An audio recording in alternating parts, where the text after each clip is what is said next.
Okay, boys and girls, welcome back. We are going to continue where we left off. I'll actually backtrack it a little bit. We left off on the amazing words. And I think the last video took you to the end of the definition for history, but let's review the amazing words again. Oh my goodness. Okay, hold on. Let's review the amazing words again.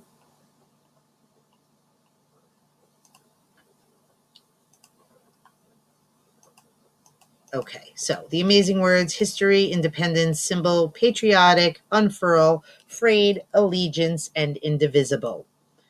Again, history, you did see this in the last video, but I will repeat it again so that you have them broken into vocabulary and amazing words.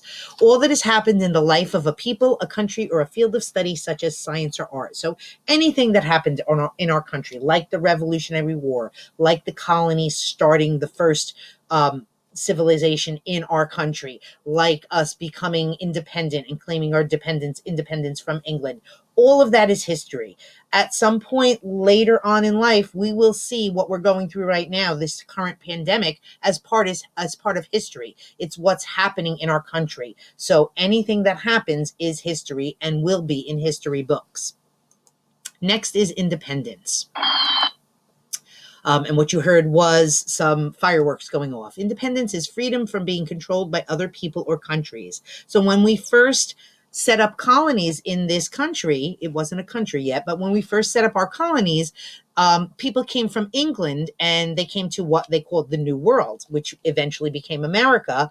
But the King of England decided that he wanted to control our colonies, and the people didn't like it. And that's what caused them to declare their independence, which is their freedom, and go to war and fight the Revolutionary War so that we could eventually elect a president and have our own country that is not ruled by the King of England. So that is independence. And we celebrate independence on what we call Independence Day, which is July 4th. It's also called the 4th of July. We have fireworks and we have a big party that's celebrating our independence so that we're not ruled by another country.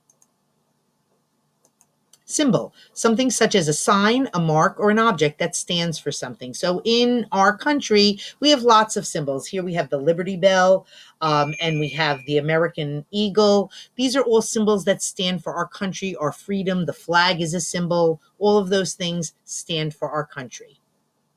Patriotic, when someone shows love and loyalty to his or her country. So again, because we have all these freedoms and these wonderful things in our country, we show our love and loyalty, and by doing that, we are patriotic. Unfurl, to unroll or spread something out. So a lot of times when a flag is put away or stored, it is rolled up, and then when you open it and spread it out, it's called unfurling it. And unfurl is usually a word that we use when we're talking about unrolling a flag. Frayed, to be worn away on the edges and the threads are hanging loose. Here you see a picture of a flag that has been kind of damaged, and it's called frayed because it's worn away and the threads are hanging. When a flag is no longer usable because it is ripped or frayed or damaged, the proper way to dispose of a flag in our country would be to burn it, of course, with safety precautions and adults doing it, because we are not able to just throw it away. It's disrespectful to our flag and our country. Allegiance. Allegiance is a word that you will know. Loyalty or faithfulness a person feels to his or her country, a leader, a friend, or family. We use that word every day when we pledge allegiance to our flag. And we do that so that we can state our loyalty and faithfulness to our country. So we pledge allegiance daily to our flag and our country. Indivisible, cannot be divided or separated into parts. We think of our country as indivisible because we are one country together and we all help each other and work together. So we're not divisible. We do not get divided or fight amongst each other. And that word is also in the Pledge of Allegiance. We are one country, indivisible. Okay, this just shows some different flags. The video won't have time for me to go through all this. These are not your vocabulary words. This is a Betsy Ross flag, our first official flag, the Star Spangled Banner, 15-star flag, and that is it. Okay, so that is our vocabulary words and our amazing words for this